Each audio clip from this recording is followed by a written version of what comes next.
All right, guys, if you're not, put yourselves on mute and get ready for a great call tonight.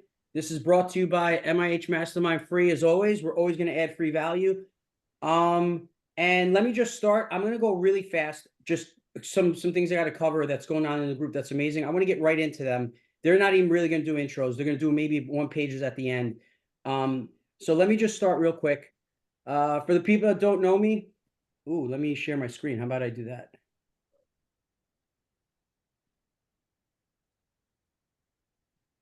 Debbie, can you see my screen? Yep. Okay. This is my family. This is me. Just launched my book, Attracting Capital. I have 28 generational wealth deals and 20 that are going to my kids that are just 4 or 5 partners, all my own money, and 22 syndications. We funded over $80 million, and I track the money. I don't raise the money. I teach that in this book. Just launched it last month. I am closing my 50th multifamily deal next month, which is a big accomplishment. But my biggest accomplishment and my biggest win, besides my family right there, happened with 𝗪𝗵𝘁𝘀 and 𝗪𝗲𝘂𝘃 last month. And it's right over here. I flew my 2 daughters, my 20 and my 17-year-old, out to Pennsylvania. They gave me $10,000 each, and I added 15,000. I added 15,000 to it from their birthdays. They're both working, and they put $25,000 each in both of these 4 units over here, and they're invested in these 4 units. One of them's 20, one of them's 17. I flew them out there. Me, Robert, and Timo and David, I brought in some new members in MIH. They got them into their first JV deal. Ashish, also Tom and Teresa are in it. Not the first deal, but my daughters got time to spend with Jennifer, who owns a property management company, and Robert. And they're like, Dad, we actually know what you do now. Because I used to be an executive chef running a great restaurant with my brother. And now my daughters joke around. They're like, what does your dad do? He buys buildings, because that's what my t-shirt says. So this was a dream come true.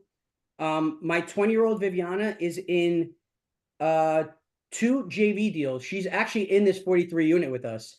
And when this refis, I'm going to hand her a $25,000 check. And she's can't believe it. And she gave me $10,000 for this one, and I put in $15,000 for her also. So she's in this 43 unit tonight. She's in the 2 4 units. That's a second JV deal. And she's in 144 unit syndication as an LP.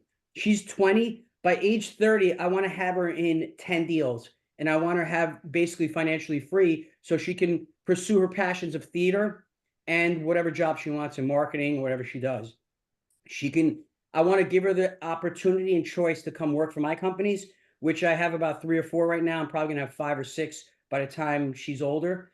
And she can run my companies with Ramo, who's basically my CFO of all my companies. We're going to start training her. But this is what we really want to do. And Yosef brought his daughter out there, and this is just amazing for them to actually see. You know, the best part of the trip was actually, I wanted them to see the apartments, how like they look and how people live compared to how they live, like real life, you know. So in saying that, let me stop share. One last thing I want to say is April 25th and 6th, last chance MIH members. It's fully booked after today. You got to text Jaideep or me or Ramo if you're coming to the Cincinnati, Ohio. If you're a non-member on this group and you want to come to our 2-day family event, I cooked at Jaideep's house last year. We're having dinner Friday night together, all day Saturday together. If you guys want to come, let me put in the chat all my info.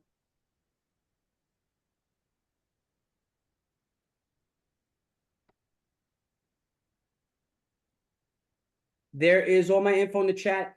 Whoever hasn't met me, if you want to network, text me.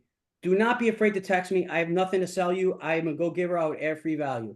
And the last thing before I hand it over, MIH Mastermind has 1 spot left for March 2025 group starting March 24th, I think. We have 1 spot left. I don't know if she's on tonight. There's a few people that's starting then or hopefully on this call tonight. But we have a really great group starting. So the application's there. Any questions? There's like 50 members on this call. You can ask any one of them. And that's it. And now we are going to get to this great call tonight. One last thing, 20% of what you hear you retain, 50% of what you see you retain. I'm going to repeat this 100 times. 92% of what you jot down you retain. The 1 or 2 people taking notes will really benefit from this. because you could watch this 3 times, but if you take notes, psychology gets into your brain and you learn more and you retain more.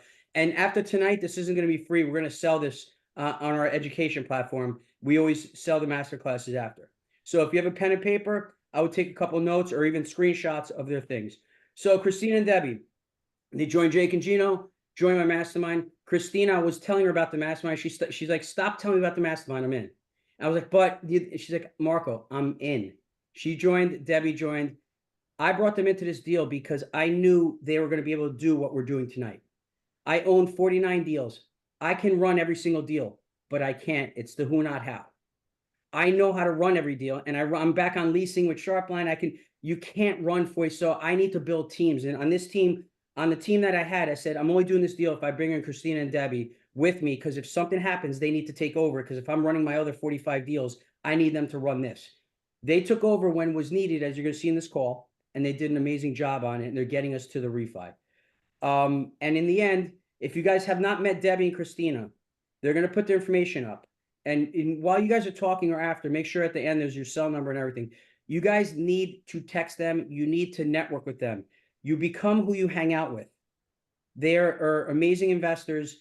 Christina's partners with Darren in a deal. And they just got to reach out to them. I'm not going to go into their whole bio. They have a 1-pager. They'll put some stuff up later. But Christina's like, I don't even care about that. I just want to get right into the call because we have so much to do. So in saying that, let's take it over, guys. You can share your screen. If you need anything, let me know. Awesome. Thanks, Marco. All right, we're going to dive right in. Get this going. All right. Hands-on asset management. So we'll start off with why asset management is so important. First of all, it's where all money is made or lost. And it's very easy to lose money if you take your eye off the ball. So first, what gets measured gets managed. And if you're not tracking key property metrics, you're flying totally blind. So you need to monitor things like rent collection, occupancy rates, maintenance response times, and tenant satisfaction. These are just like a few of the many things you need to monitor. Why? Because these indicators show us where inefficiencies exist before they turn into expensive problems, which you'll find out soon in this presentation where we did run into some issues. Next, data should always drive your decisions. We're not just collecting numbers for fun. We use them to maximize returns. For example, tracking net operating income, expense ratios, capital expenditures. We can make smarter choices about reducing our costs and increasing our revenue. The goal is to control expenses while keeping the property profitable. And number 3, which I think is the most important out of these, they're all important, but I think this is overlooked. Buying multifamily equals buying a business. You're not just buying a property. You're not just buying a duplex or a single family rental. This is a multi-million-dollar business that you're buying. So like any business, it requires strong operational oversight. You need to manage the revenue and expenses. This requires to have a basic bookkeeping knowledge. You need to know what a balance sheet is, profit and loss, cash versus accrual, budgeting, general ledgers, bank reconciliation. If not, you're leaving a ton of money on the table. So Christina, 1 second. Yeah. Jake, my very good friend who is from Jake and Gino, you guys know Jake. He stresses this. The number 1 reason people fail in multifamily is they treat multifamily as a side hustle. He says when you buy a deal, and if it's one deal, it's not a side hustle. You have to treat it like a business or you will fail. Absolutely. Totally. Okay. 100%. You are now an entrepreneur, and you have to become that entrepreneurial mindset of it gets done when it gets done, and that's it. So that's a very, very big point, Christina. I just want to point it out and emphasize it. Yeah. So another part of being a business owner is keeping customers happy. In this case, it's your tenants. And then marketing, you need to have some basic marketing knowledge and constantly improving efficiency overall.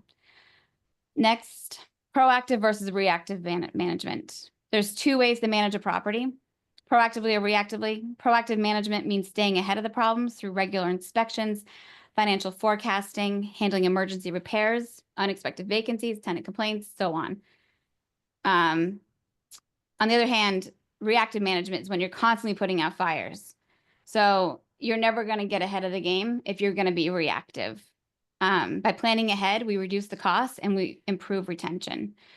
Being proactive, I think, is what really sets apart a good asset manager from the bad ones, without a doubt. Next, communication. It's everything. It's you've got to set expectations early, not only with the property management, but with your team as a whole.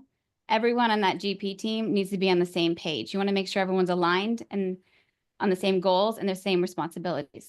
So you have to have a transparent business plan that keeps things running really smoothly and prevents confusion down the road. So regular check-ins and clear accountability keeps the whole team focused and performing at a high level.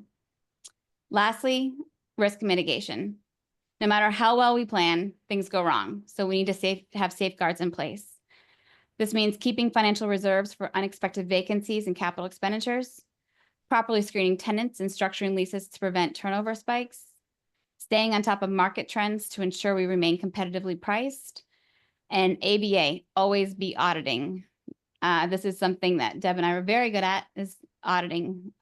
And that's how we came to where we are in this position with this deal.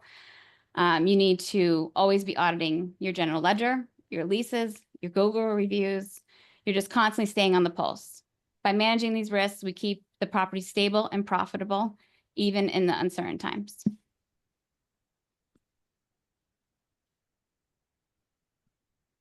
Okay, so here we have just a quick glimpse at the timeline from our acquisition through the events that led us to our transition to a new third-party management. So our acquisition was just a little over 2 years ago. And of course, initially it's super exciting, right? You get in a new deal, everyone's fired up. We're stoked to be on this new team. And Christine and I, our initial roles in this deal were as members of the LLC. So we were not lead managers, but we were on board to assist and help everyone any way we possibly could, add value, right? And then in the process, we're learning through all of this. So how are we doing that? So we're attending every weekly asset management call with property management. We're analyzing the financial statements every single month. And in the beginning, this is more of like this watch and learn mode that we were in. And I would fast forward about 6 months, and we've looked at enough financial statements where we were starting to question some of the expenses, just seeing things that didn't look right or look questionable. And we did bring up a few things early on, but some of the answers weren't always satisfactory. So we took it upon ourselves. We just said, hey, we like doing this so much. Let's just go back a whole year and audit every single owner statement from acquisition. And so now at this point, it is almost a year by the time we're doing a lot of this. And this was a super extensive project for us. It took a lot, and we were documenting everything line by line, every single month, noting the date there was a questionable expense, the type, and then the amount. And so through this process, we found a lot of red flags, and I'm going to tell you, it was really frustrating and disappointing, actually. But we did document a lot. So I'm going to go through some of the red flags because I'm going to get myself in a rush trying to go through all of them. And honestly, there were a lot, but let's just go through some of the big ones. So what we noticed was in a short time frame, I would say like 4 to 5 months, we saw that $25,000 was spent for brand new appliances. And oddly, they were not accounted for. Like, we did not even know where all of them went. There's no unit numbers attached. Also, when we looked closer, we were finding, as we tracked every single appliance type, what unit, how much we spent, we realized, hey, why do we have 2 refrigerators in 106 and we have 2 ranges in 105? So absolutely lost control of where some of that money went. And on some of the appliances we purchased, just went nowhere. They could not tell us where they went. So that was a big one. But what that highlighted was that all this money was going out because apparently property management was not given an expense approval limit. So they could just spend with no limit in place. We obviously changed that and we made it $250. So anything over that, we had to be informed.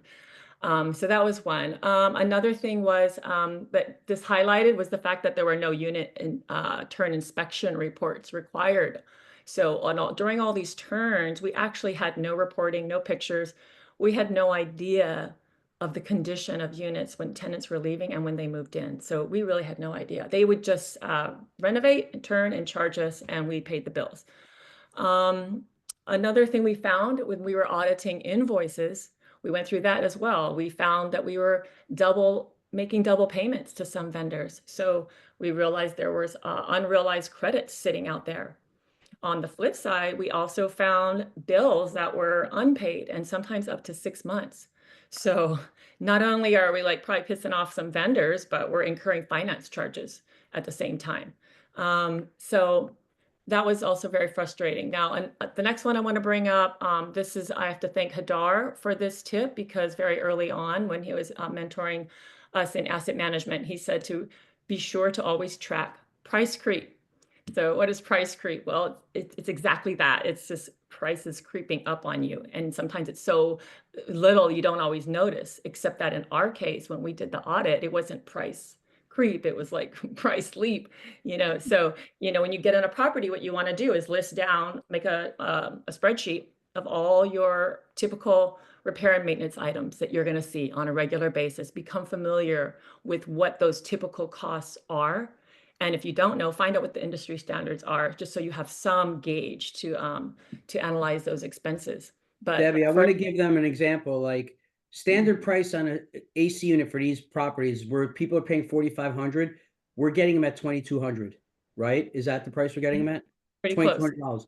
So if you're not paying attention, guys, you're going to get charged $4,500, and somebody who's getting a great deal can pocket that $2,300. Either the property managers or the third party, like if they get good deals. Because they know the going rate maybe. So you have to do your research, make connections in your market. And like Hadar's pointing out, they're going to get into some juicy, great details later about decks and the pricing. And that's the only way you make money in multifamily is you better make connections in your market and get great pricing. Like Aaron Ford, I see him down there. He's one of the kings at that. He saved me $7,000 on a roofing job, $2,000 on window jobs. The only way you're going to cash flow tonight, the main tip, you make connections in your market. Like I had all connections in New York on all HVAC and everybody, or else you're never going to cash flow. That's it. Right. Yeah. So we were becoming familiar with a lot of those costs. So for example, you're paying $90 for a toilet 1 month, and then 6 months down the road, it's $170.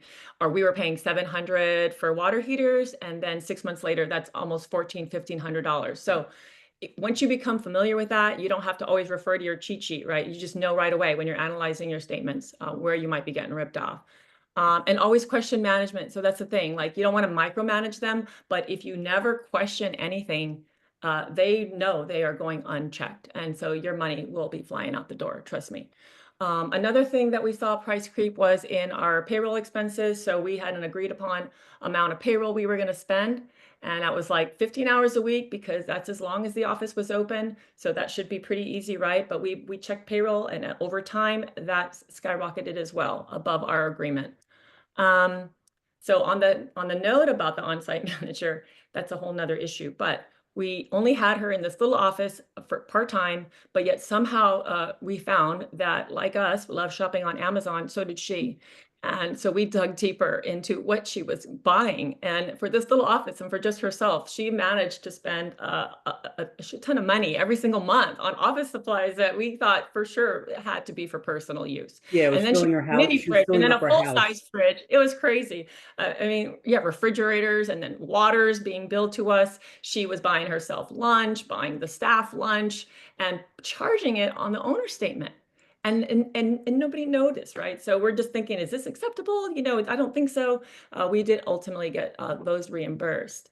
Another problem we had with this on-site manager is we audited some of the leases, and at some point we discovered that they were charging us leasing fees for tenants that had prior evictions. Okay, then we have to turn around and evict them too, and this is costing us money. Or they're charging us leasing fees for tenants that never moved in.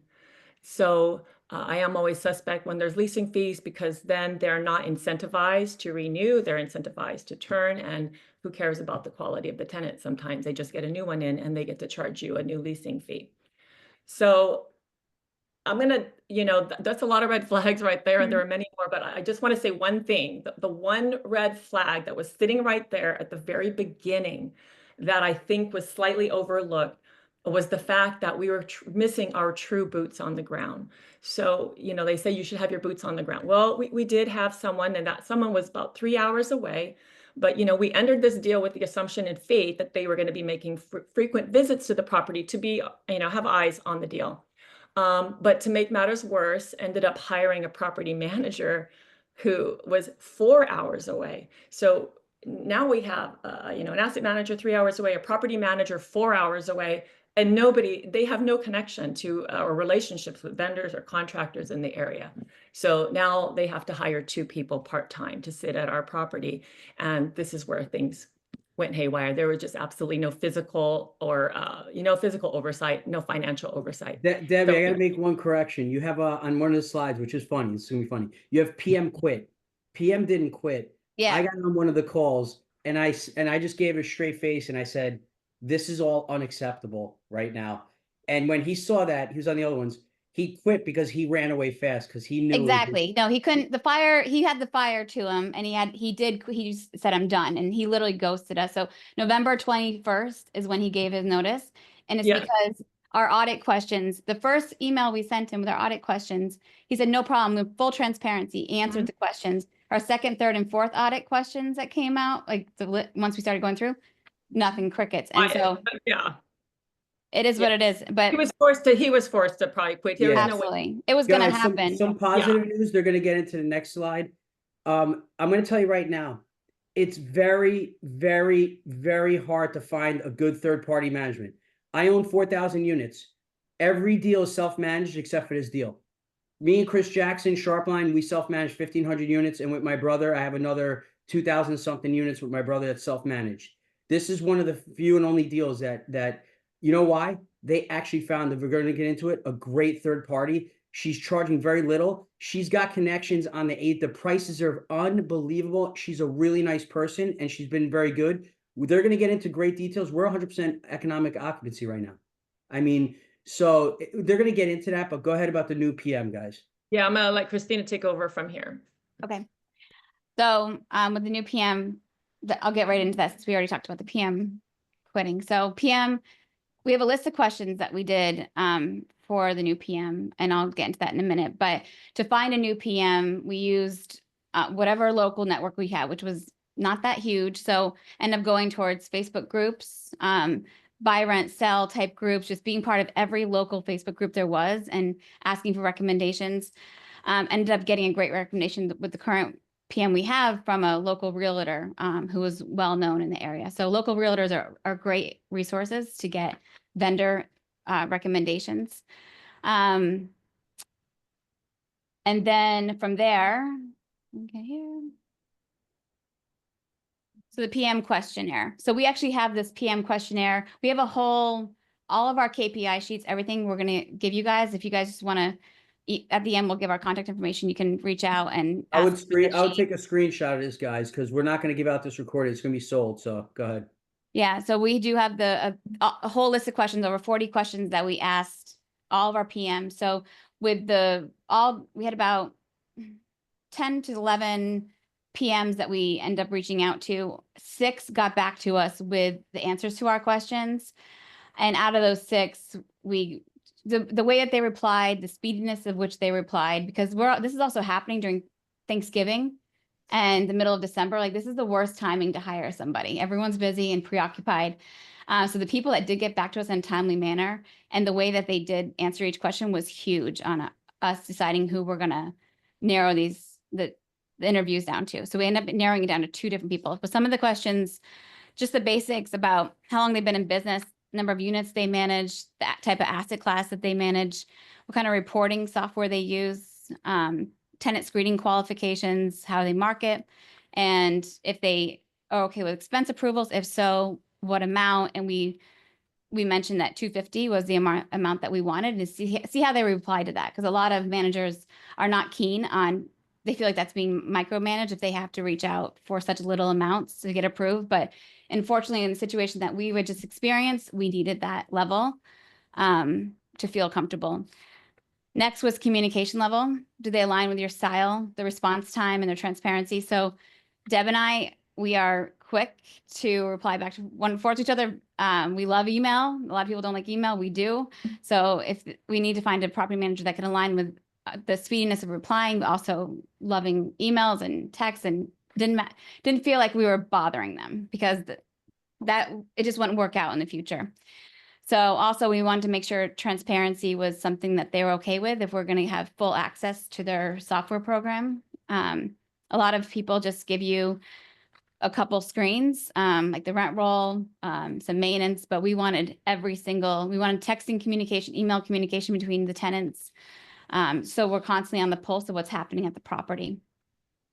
The fee structures.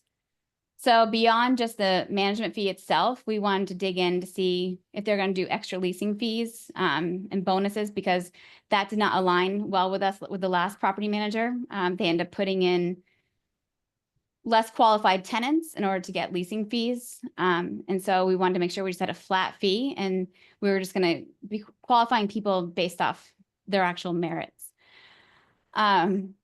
Repairs and maintenance, if they're going to charge extra renewal fees, pass-through costs, their software costs, how much was that? How were they going to pass that through to us, et cetera? So Christina, what are we paying? 5% right now to her, 6%?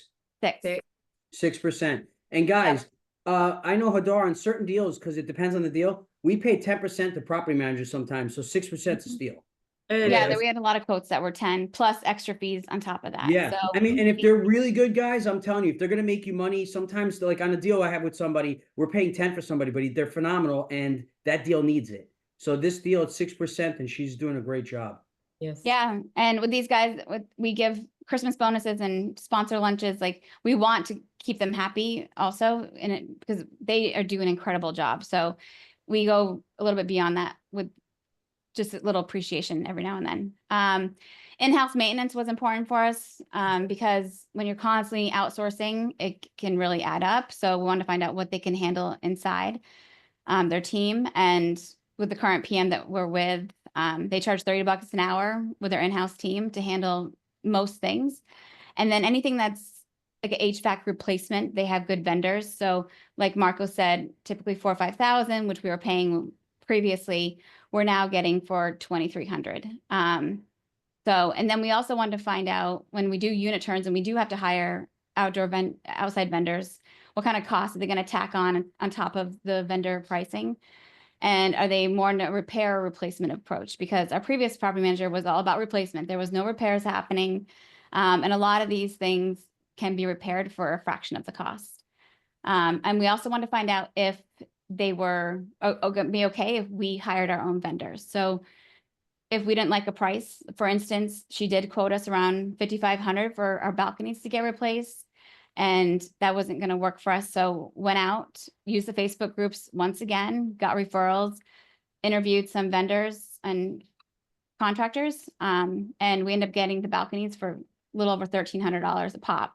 Guys, I want to point out a regular price on those balconies, I'm dead serious, is from 7 to 12,000.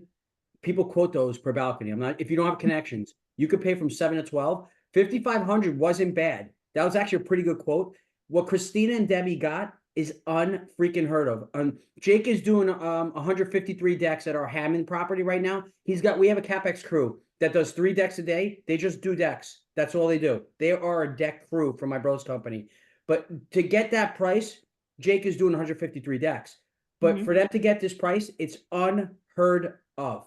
And on our own time frame too. Like, if we need to stagger them out, the person we hired is so flexible. Deb and I went there and met him for coffee, and took him out.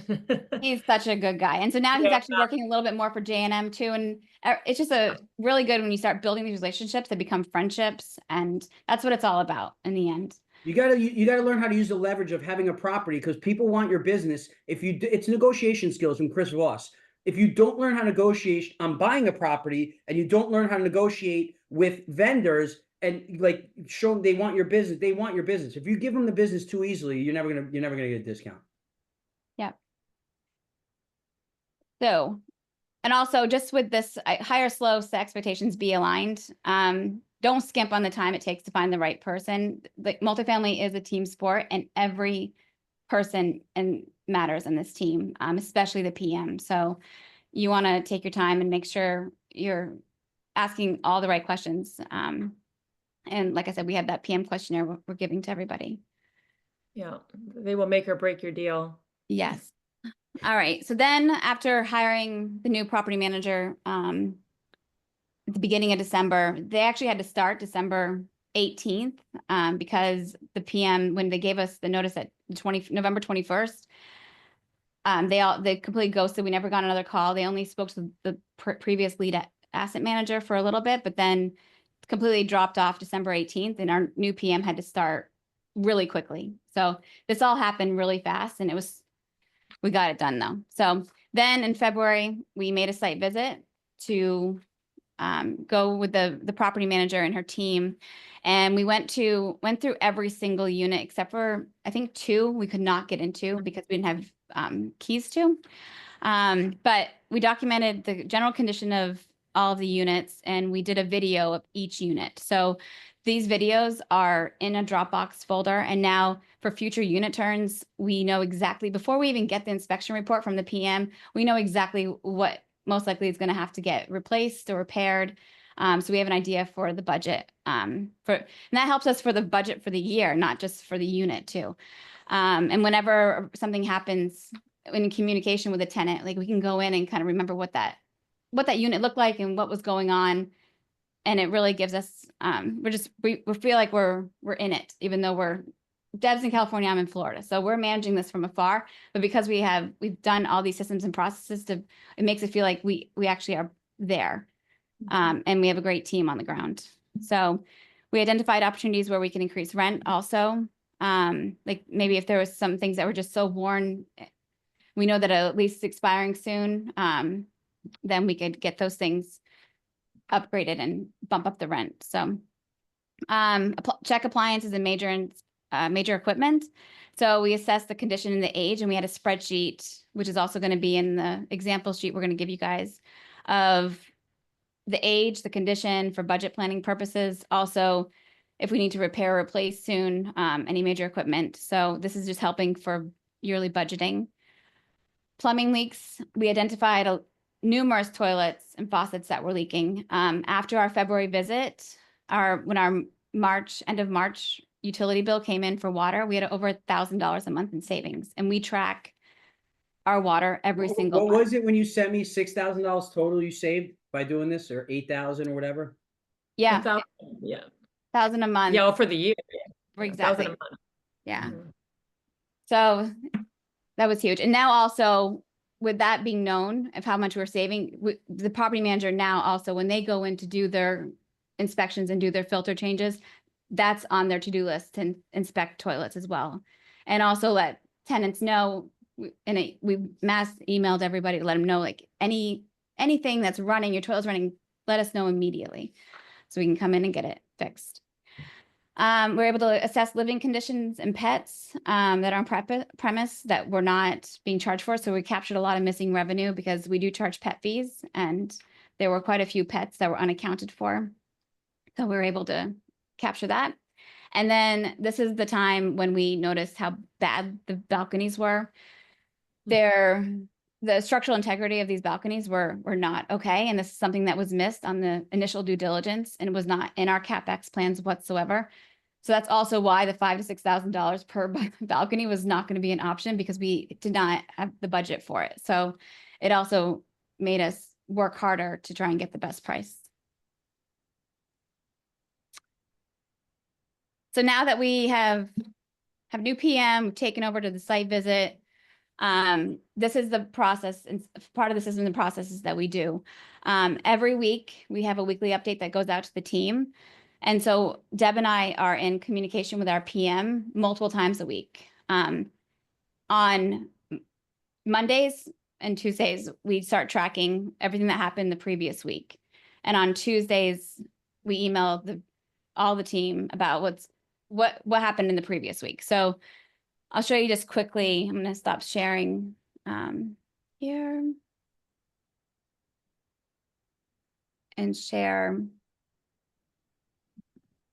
our weekly agenda, just so you guys can see So this document here is a rolling agenda. So we have 102 pages of weekly agenda updates that are happening. So we update every new balcony that comes on, that just goes under the general operations discussion.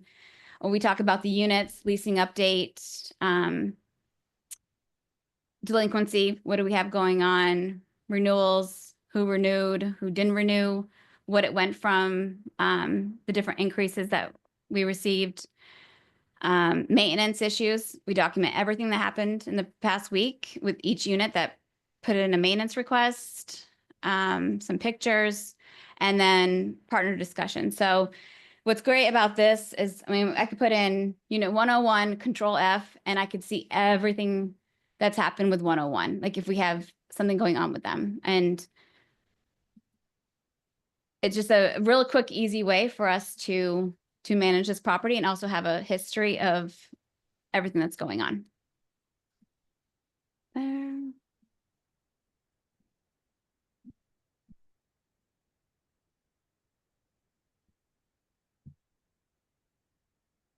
Okay.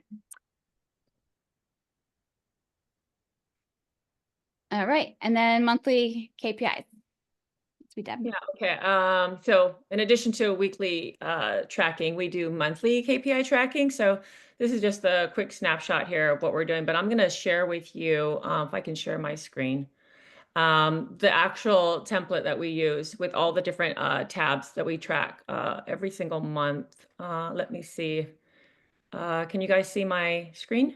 Yep. Okay.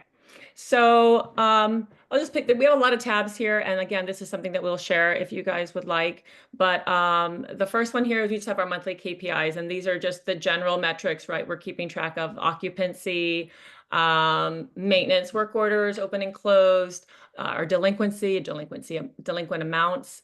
And here our delinquency rate, we do like to track that and prefer to see that below 5%. Now you see we've highlighted some months here where that was high. And it's good to see that. You want to, I mean, this could be indicative of a few things. First, maybe it's a poor tenant quality or some financial instability among your tenant base, or just inefficiency and collections on the part of property management. So that is good to track. And then we just plug in here our income and expense numbers to quickly see our NOI. But this other number here, this is expense ratio. We like to track this number.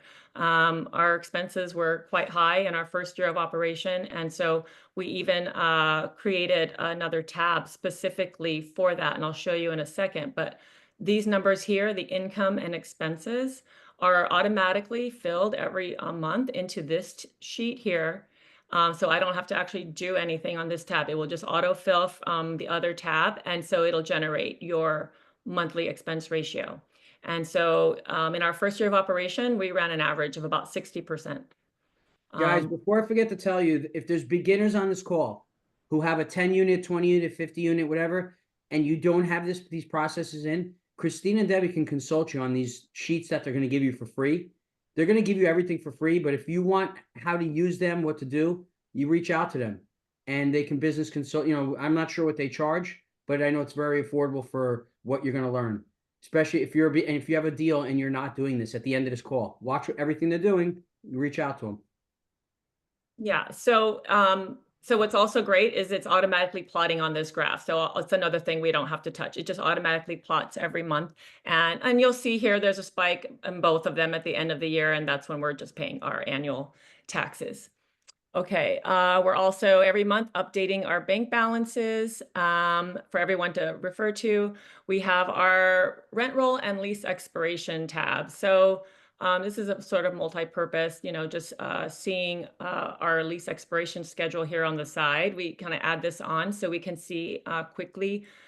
You'll see how we put this out every single month. We just lay out for the year how many leases we have expiring in what month. And ideally, if you were to plot this on a graph, it would be like a bell curve, right? So you want the majority of your leases expiring during those peak leasing seasons in the middle of the year. And if you have a lot of leases expiring in, say, October, November, December, those would be leases we want to target at the next renewal to stagger, say, 15 months.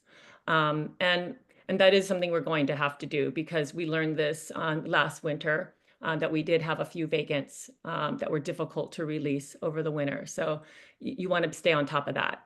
And on this also, we track for every single month, we'll note how many vacated and then how many renewed. And if at all possible, track why they're vacating. You know, does it have to do with pricing or some other reason? Are they upgrading? So yeah, and then we have a retention rate. So you'd like to see maybe 70%. Last year, we had an 85% average. So we hope to do the same this year. Okay. Deb, before I forget, Darren had a good question. We paid the decks out of cash flow, correct? And some reserves we had. Yeah, Yeah. fortunately, because they're so much more affordable, we were able to use that out of cash flow. And guys, I just want to tell you, we're gonna get the good stuff. Out of all the troubles, like multifamily is hard, but out of all the troubles, this deal is amazing. We are gonna refi this and take a lot of money out. And then we can sell it or we can hold it for 20 years. You know, so when we go to refi, we might leave 20% in a reserve account instead of taking 100% for maybe concrete work or roofs or ACs. We're going to assess the units, or if units need to be turned, if we're going to hold it, or drainage. So we're going to get to some really great stuff in a little bit, going away from the bad stuff. Go ahead. Okay, so just to finish up this sheet, I have a couple more tabs to show you. So we track CapEx. So this is great. We do this every single month. So after we reconcile our monthly statement, we go and plug in every single month what we're spending for a very specific CapEx items. So not only can we track here the total we spent in a month, but at the end of the year, we can track right here how much we spent exactly every CapEx item. So that's another great sheet. Okay, this next one, this one we created out of the whole process of auditing all those appliances in the beginning. And actually, I love this sheet. We just started plugging in for each unit. We have all the units here. And then we had originally just had these appliances up here. We wanted to see what we spent, when, and so on, and how much. But we ended up adding a bunch of other items. And what actually that's great for is seeing how much we've spent total on a particular unit. And at unit turn time, we can see what we've already put in. Besides the videos, we can also use this sheet to see what we spent. And also it helps us to track. We can actually see how much we used to spend on paint or HVACs. As you can see here, in 2023, we spent $49.40, you know, and now, you know, or in September of last year, it was $22.70. So that's awesome. Okay, so this is our water usage tab. So a lot of you operators out there, you probably realize and know that a lot of older properties don't have individual meters. So this is that one expense line that is sometimes it's hard to look at because it's out of your control because the tenants are, you know, running this bill. But we track it so that we can look for anomalies in months like this where you see spikes, and this can give you an indication to whether or not your property is having some leak problems. In our case, we did. It was like the toilets, and then we had the swimming pool. But being able to see this every month is super helpful. We do detail tracking of our maintenance requests. Yes, it sounds boring, but we do. And not just weekly, but at the month. It's really great to go in and see at a glance where you might be having issues on your property, or where some weak areas are, some deferred maintenance. You know, if you start having an overabundance of water heaters rusting and going out, we can see that quickly and say, hey, this is going to also affect our budgeting and we need to start preparing for possibly more. But usually we're going to see our plumbing numbers every year. Plumbing numbers are generally the highest. It's usually leaks or toilets. And you know what, on this note, really quick, if you know, we track our Google reviews every month too. We look and see that making sure that rating and reviews are good. You never want to leave a negative review unanswered. So we got to monitor that and make sure, because if you look at reviews, the majority of people taking the effort to make a comment, it's either negative about maintenance or they're really happy about maintenance. So the quicker you can respond to these requests, the happier tenants you're going to have. The happier tenants. Yep. One thing my brother Gino makes a big thing about is reviews at Jake and Gino. I'm proud everything. Just if you have a business, you have to have a system put in place for reviews. Like at Sharpline, we're teaching, you know, property managers are trained that when you get a good tenant in, you gotta have the link on you. They move in when they're happy and they have the keys and they're excited and you did a great job. Hey, by the way, let me text you the link. Please leave a review. It really helps me with my boss and everything. You got to get the review when it's time, because people are lazy. So get them the link. You got to get good reviews to offset the occasional bad tenant that's getting evicted. You need good reviews, because if you don't have good reviews, people are going to look and not book tours. So it is really, really important. You have to build a system. Definitely. And so not only does your quick response time to the maintenance issues keep your tenants satisfied, but you're also then catching some repairs or issues that are maybe now minor, but if they're neglected, become major expenses down the road.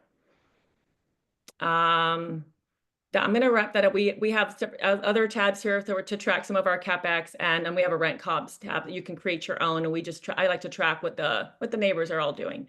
So and then also actually that's it. So we're going to share this, and I didn't go into every single tab, but that's the gist that I wanted to get to for our monthly KPIs. Totally. I will stop sharing. Okay. Somehow. Just the top of the screen. There it is. Oopsies. Oh. It didn't switch out. Go to the top of the screen and stop. Yeah. Uh-oh. I'll replace. Looks like I can replace current share. All right, let's see. Okay, sorry. No, we're good. Okay. Okay, cool. All right, so. All right, so one of our biggest win with taking over was reducing expenses. That's how we really increase our NOI. We did increase income, which I'll get into a little bit, but the expense ratio is a huge win. So in 2023, it was 60%. And in 2024, we got that down to 39%. So some of the ways that we did that was with our new PM. We eliminated the staffing payroll. So we no longer needed anyone to be on site. That was completely useless. With having a PM that's local, we just have someone come through. What we do have, though, is the on-site caretaker, just for the everyday, making sure that the property's maintained and looking good. And if there's real emergencies, tenants know to go to this on-site caretaker. So we do give 50% off rent to that on-site caretaker. But it's worth every penny because she's saved us from, if a major catastrophe happens, she's on site and she knows exactly what's going on 24/7. So even better than having an office open for 15 hours a week. Vendors. So as we mentioned, we secured a lot of new relationships. Just gonna kind of go through things fast if we've already kind of gone over them.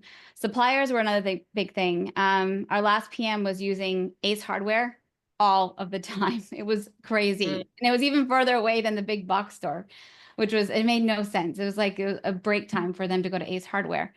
So big box and PM accounts that have discounts with their account, these stores has saved us a ton of money. Materials in general, we reduced unit turns drastically by getting the right vendors and also not over renovating some things that just didn't make sense when we could yield the same rent.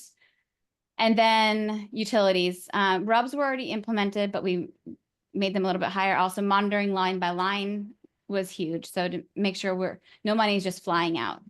So a big thing that we do is we treat small ticket items like they're big CapEx items. So we get bids on the small things, like if a tub needs a tub getting replaced is a big thing, but the small things that are like $1,000, $1,500, like if you save $500 at a 6.5 cap, that adds $7,692 in value to your property. So it's not just $500 you're saving, you're actually adding almost $8,000 in value to your property. So you have to think of it in that sense as well. So then increasing income, just in 2024 alone, we were able to increase income by almost 60,000. That was by doing rent bumps, late fees and app fees, laundry, pet rent, pet fees. And then month-to-month leases, our PM charges an extra $150 a month. So if someone doesn't renew for a year, then they get charged $150 a month until they do or until they leave. Other things that we don't do that people could implement are amenity fees, reserve parking, storage, vending. So that office space that we have that used to be used by a PM, we could turn that into a storage area and start charging. So there's just different things that we could do. We haven't implemented reserve parking. So there's more room to grow.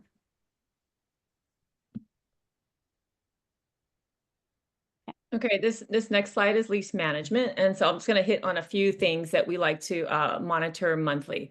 So lease audits. And this is not the same extensive lease audit you would do at acquisition. So this is just this quick looking at our monthly new leases and renewals.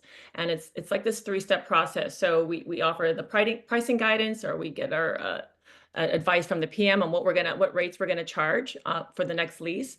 And then we note that. So we have that in our records. And then the next step is we make sure when that document goes out to be signed, that those numbers are actually what's on the lease. Okay, the third step, when that lease term is set to begin, I'm scheduled to go in and confirm that that is exactly what's on the tenant ledger. And the reason why I do that now is because part of our experience when we did this major audit initially is we found that there were tenants who were supposed to be paying an X amount, but their lease bumps or their rent bumps never got implemented in the system. And so you're losing revenue because of administrative error. And it's really difficult to go 6 months later and tell a tenant, oh, I forgot to charge you extra $50 a month for the last 6 months. So you just don't do it. You let it go and you lose it. But if you can catch that quickly, it's easy to make those adjustments within the first month. And then we actually do that again annually, just again, double checking for discrepancies. Another thing we do related to this is we review our market comps. Of course, you want to monitor your loss to lease and just see where you are in the market.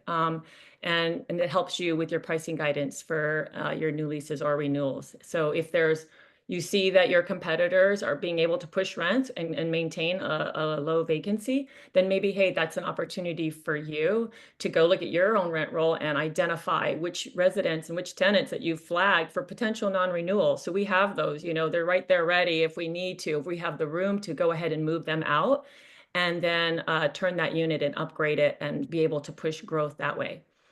And then the last thing on this is minimize vacancy. So last year, as you guys know, it was really hard to push rents aggressively. So our focus was on minimizing vacancy. And so one of the ways we do that is, like I said here again, staggering those slow season leases, pre-leasing units. This helps to stabilize cash flow if you can get those rented out before they're even vacated. But I would say that I would not do that if you have a unit coming up that's going to require extensive renovation. So that could take longer. You might have some of those units are going to be heavy lifts. So I wouldn't necessarily pre-lease those. We track unit turn time.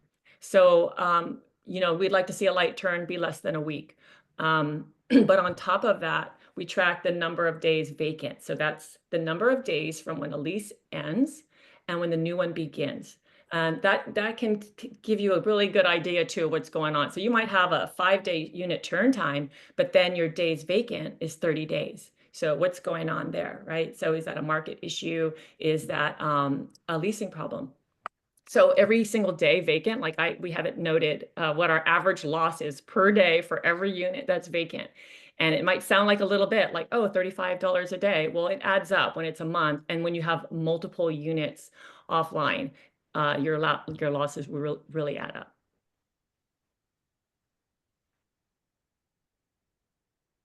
Okay, so now onto expense management. So some of this we've covered, but we do like to go again, and I encourage you all to do this. It's Debbie, if you can, only if you can. If you can't, don't worry. Make it a little bit bigger because I could see it, but just in case. Oh, that's Christina. You can. Just in case, if you can't, don't worry about it. I can read it just in case other people can't. I can't, sorry. Okay, no problem. I have a touch screen. They can probably do it on their screen. I did. I made it bigger on my screen. So. Okay. No, it's a nice slide, so I wanted them. Though they can make it bigger on their screen. All right. So just quickly for OpEx tracking, again, we're doing line by line auditing all the time. Just do it. Watch for price creep. Track your water. And then we're also looking at our monthly statements, just making sure anything over a certain amount were expenses that we were approving. So that's for the regular OpEx. Okay, now for CapEx, you saw how we track that in our KPI sheet, and we do that every month. So for example, in our first year of operation, we spent over $230,000 in CapEx. It's a lot of CapEx. Okay, so granted, I'll say 70,000 was for roofs, but the rest of it really, it just went really quickly. So, you have a certain amount of your money you get of your CapEx budget funded by the bank, and you think, oh, there's all this money sitting there. Well, it's finite. You know, you have to be super careful and prudent about how you're going to choose and what projects you're going to choose to spend that money on. And so for example, the following year, our CapEx budget was like 34,000. So that really enabled us to have more money to put towards CapEx projects that we really needed and wanted, and allowed us to do that. So manage your line of credit very carefully. And then as far as CapEx goes too, don't over renovate. So just do the minimal rehab possible and test the market there first. And then use the repair versus replace approach. And our kind of rule of thumb is if it's going to cost 50% or more to repair it, just replace it. It's not worth putting multiple repairs into a failing item. And then for our bank accounts, so we have an operating reserve account that we keep that our manager is able to access to pay our normal monthly expenses. And we try to keep about 3 months minimum of our operating expenses in there. And at the end of the month, we sweep over anything over into our reserve account. And so this is where we're wanting to keep about 6 months of operating expenses, you know, so we got, you know, our taxes and insurance reserves and operating reserves there.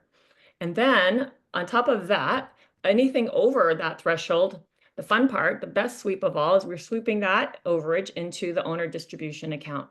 And that is where we're, you know, you want to see that number get bigger so that you can enjoy distributions, which I have to say, super excited. We were able to finally do that last quarter. We've been saving it up, just trying to get through a lot of these major projects, and the property has done quite well. And so we've been able to start that. Okay, and then I'll quickly go over our budgeting. So this is pretty simple. We just take our T12 for the previous year, and we use that for the foundation to build out next year's budget. So you're looking at your expenses and, you know, what's your rent escalator going to be this year? It's going to depend on your location and the market. Are there other areas we can adjust and maybe change some other income lines? As far as expenses go, you can also use your expense escalator here. Maybe, you know, it's 3% down the line, but you're going to make adjustments. So let's say your taxes and insurance. It would be nice if those were only 3%, but they're not going to be. So you're going to have to, you know, we make our adjustments there. And then maybe there's some areas that, you know, you overspent last year, and you have control of those areas, and you can cut down on spending on those. And so we just do it that way. And then we reanalyze that every quarter and just see where we're at and if we need to make adjustments. And then, like we mentioned earlier, those biannual unit inspections where they're going in for filter replacements, well, we're also getting updates from the observations of the condition of the units. And we can see there too if we need to adjust our budget for some other future CapEx items we didn't account for. One thing I want to add on this slide is Deb and I each do the yearly budget separately. And then we come together and we see who was off where, or if we aligned someplace. And that is so important too. So if you have someone on your team that you can each analyze separately, you learn so much more. Deb and I have an incredible team on this entire deal to be able to each have our separate eyes, both be self-employed business owners with over 20, 30 years. We're able to look and analyze and dive deep into these things, and then we can come together and really collaborate. Yes. All right, so results. When we acquired this in November 2022, here's the purchase price per door. Average rent was $564. The previous PM, I will give them props. They were good at bumping up rents initially and putting out renewals. Whoever didn't renew, no problem. We're gonna yield a bigger rent. So they did do a good job on that. We didn't have RUBS initially. We started implementing RUBS right away with the previous PM, and then we've just increased it over time. They weren't always being charged correctly, and that's where when we took over in 2024, late 2023, when we took over 24, when we did all the audits, make sure that we're capturing everything. So currently our value is around 4 million, average rent around 803. Our RUBS income has been really great, and our NOI is at 260. So that's about a 280% increase. Huge jump. Mm-hmm. Yeah. All right. So lessons learned. One of the biggest things for us has been partners with business experience are invaluable. Like I mentioned just briefly before, when you have partners with business experience, entrepreneurs, they have a special grit and tenacity to obsess over details that you may not have in a W-2. You just don't have that extra need to. You just want to clock in, clock out, and get home. But when you're a small business owner, you're always obsessing over details. And we also have a love for the game and the process, and not just the results and the trophies. This part of the love for the process comes into seeing all of this unfold and knowing that everything you're doing has a major impact for the whole team in the bigger picture. So I think that's a huge thing. And so also when you do have other people on the team that maybe you're not as familiar with, and you just are going off of what you've known a little bit of them about, I'd also recommend implementing performance-based clauses into your OAs just to hold everyone accountable. Because initially everyone has good intentions, but maybe not everyone, you don't know everyone that well sometimes. So when you have these performance-based clauses into the OAs, you can say, you will say you'll do a certain thing. And if you don't do it, then unfortunately, there's going to be maybe a reduction in equity or something along those lines. Or maybe your management role is going to be moved down to member. So for the people in the mastermind and the people not in the mastermind, people in the mastermind, you know what I teach as a leader. We build strong relationships. Me as an entrepreneur in the group, nobody's going to outwork me. I have to lead. I have to work the hardest, even though I retired in 2020. Debbie and Christina, I brought them on this deal for a reason. I knew they could be the entrepreneurs that I needed them to be to do this, what they're doing tonight. Okay. I know how to build teams. I see talent. Isaac Holtz is on this call. I brought him into Sharpline, and he's doing an amazing job. He's running, he's got so many promotions now. He's doing amazing. He's one of the top on the team. I built an old team on my 40 unit. I brought in Andrew Mullins, Aaron Ford, who's here, and Dow Mullins. I'll give them a shout out later that they're self-managing that deal for me. Because somebody said, one thing I got to get into, Christina, somebody said, you do this in every deal. I do it on every deal I want to succeed at. So my 40 unit, I flew out to my 40. I videotaped with Josh all the 40 units a year into it again to build a refi plan. I sent all the 40 videos. When Andrew, I brought him in and we kicked out the third party. This was the same one. We're self-managing that one. And I sent Andrew all the videos. I'm like, you got all the unit videos, whatever. Now let's see what we need to do. And we are doing the exact same plan there, and exact same expenses, exact same everything. And like I said, you don't have to do this, but unless you want to treat it like a business. So it depends on how many deals you have, depends on the capacity of your team, depends on what kind of entrepreneur you are. So everybody does things differently. then tenant qualifications and eliminating leasing commissions, so leasing commissions were not aligned with tenant qualifications whatsoever. So that was a lesson learned. Daily monitoring and weekly updates, like we showed you, local oversight and boots on the ground. The hybrid approach is also super important. And if you have a PM that's okay with you also managing, that is really great. So we can come in and bring in our own vendors. We're constantly questioning every single week different things. It does seem like micromanaging, but when you find someone that's okay with that, because they're so confident in what they're doing, it's not a problem at all. So the hybrid approach to asset management, PM management, then strict expense control and maximizing revenue opportunities.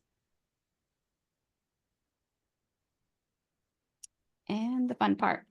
Okay, so here we are at the end. So all of this hard work gets us to this. So this is 2025, and our plan, like I know many of you also are hoping for, is a refi this year. So depending on how the market goes, we were hoping to do that maybe by the end of the year. We'll see. But we've already been in contact with a broker who is helping to prepare us for refi into agency debt. And so we did go over some of the things we can do, and that is to continue to increase NOI.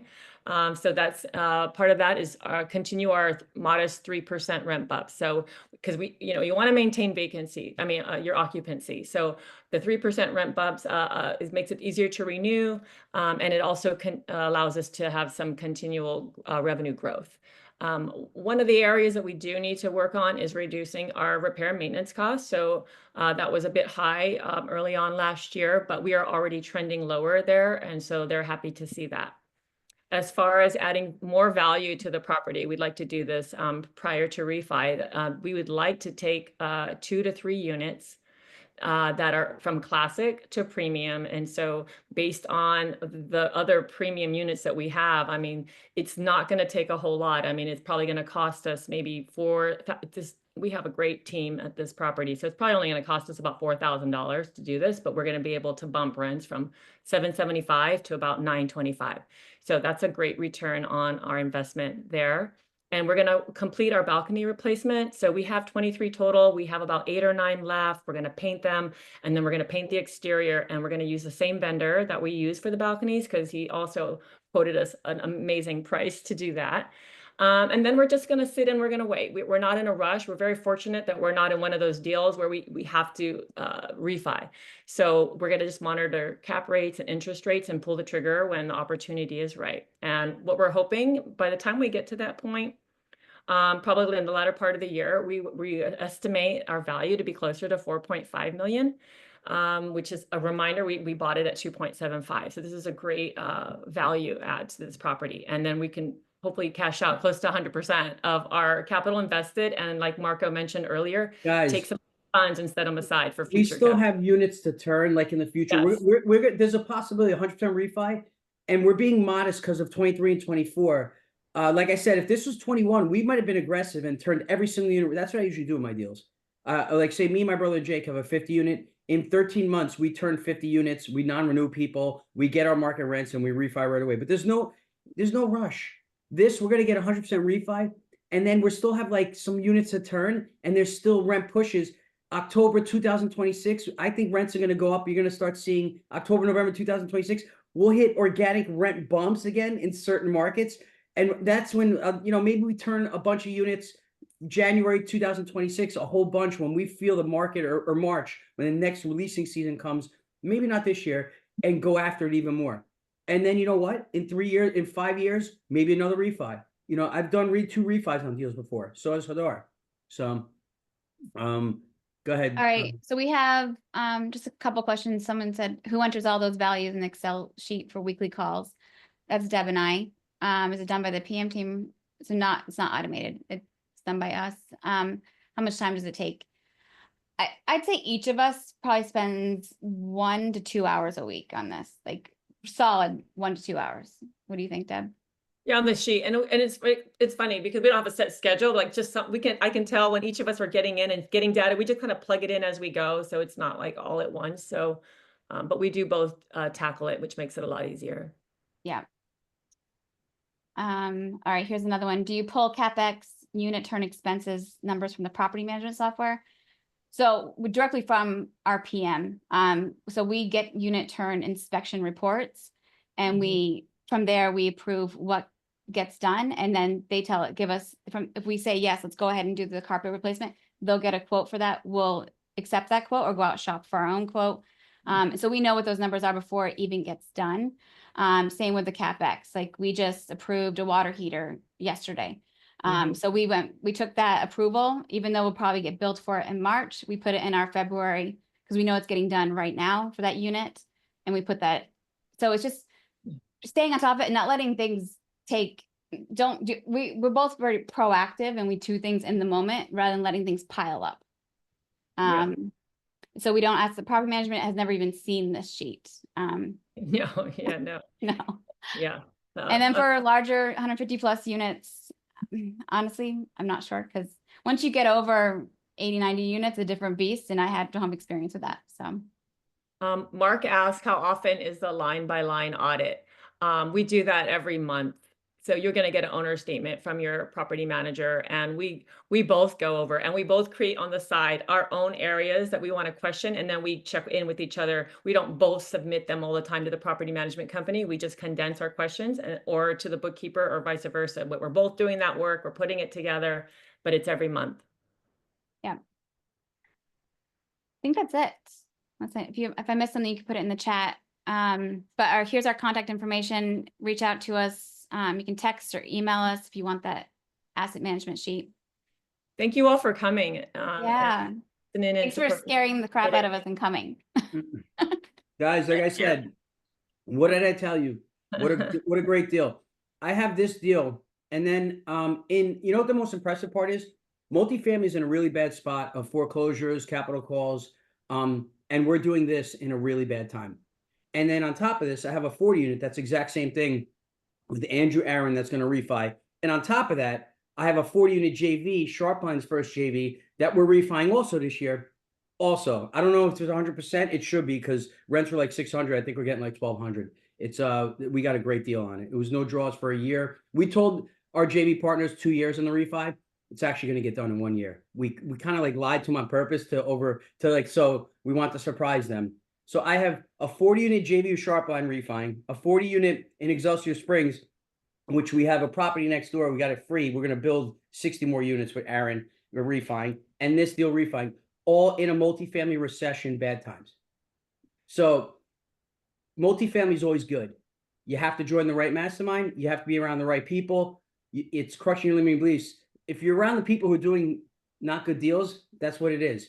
If you get around Debbie, Christina, Aaron, Andrew, Marco, Chris, Hadar, you got to get around people who are doing good in the bad times. In the middle of difficulty lies opportunity. I love 23, 24, 25, 26. Anybody can buy deals in 2020, 21, and 22. Anybody. And anybody did. And then in 22, they started to overpay. Now is the time to be in a mastermind. Now is the time. 23 and 24, me and Chris and everybody, nobody's immune to it.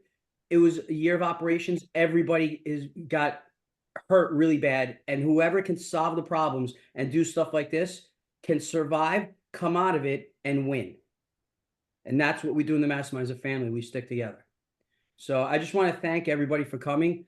I knew this was going to be an amazing call because I knew it's a great deal, and I knew what they're doing. I mean, I'm on every week with them. I don't have to get on the calls. They send me the updates, So really proud of you guys. I mean, really, really proud. I have 3 daughters and a beautiful wife. And if you notice, I surround myself with amazing women. Okay. So even in Sharpline, I have Lauren Zeminski, I have Lindsay, I have Erica on my team in Sharpline. I really want to help women, and we have some really powerful women in MIH. And it's just something I'm very passionate about because I want my daughters, I'm going to send my daughters this video. I want my daughters to watch 2 amazing women on what they're doing, because my daughters need to see that. They need to, I'm growing them up to be strong, independent women, not having to worry about depend on a guy one day. They're gonna do this. This is what I want them to do on the side if they like it. So guys, one last thank you, and we have another one coming next month. Every month I will produce an amazing family call because I told my mastermind I would do that, and I do what I say and I say what I do. So have a great night. Really good. I'm gonna go drink some scotch because I'm just so excited after this call. I'm serious. See you guys do. Plus I'm jealous. Plus the double espresso I had at 3 o'clock. Marco doesn't need double espressos. I already have too much energy. I'm ready to run through a wall right now. Let's go. I know, dude. I'm gonna go drink. Me and Darren, I'll call you. We'll do like a FaceTime. We'll drink some scotch and stuff. Go, bro. Yeah. But I already have my cigar. guys, I'm ready for a drink. next month we got another one. And hold me accountable. I will produce a call like this every month for everybody. All right, we're gonna stick together. MIH, we're gonna get through 25. 25 is gonna be a tough year. It's not. Everybody got excited. Trump's in. He ain't gonna push a button, guys. It's gonna be a shitty year. And I told you, I predicted November 22. I predicted 23, 24, and now I predicted 25. I'm predicting when it's gonna be good and when all the beginners are gonna jump back in. We're gonna get through 25 together. Any problems on the properties, you call me, you call Hadar, you call Andrew, Christina, Debbie. Everybody in the mastermind will help everyone on deals. Nobody's immune to it. Nobody needs to be embarrassed if you're struggling on your deal. We're all here to help as a family. So thank you. Have a great night, guys. Thanks, Bye, everybody. everybody. Bye. Fantastic job. Good night. Thank See you guys. you. Thanks, everybody. Take care.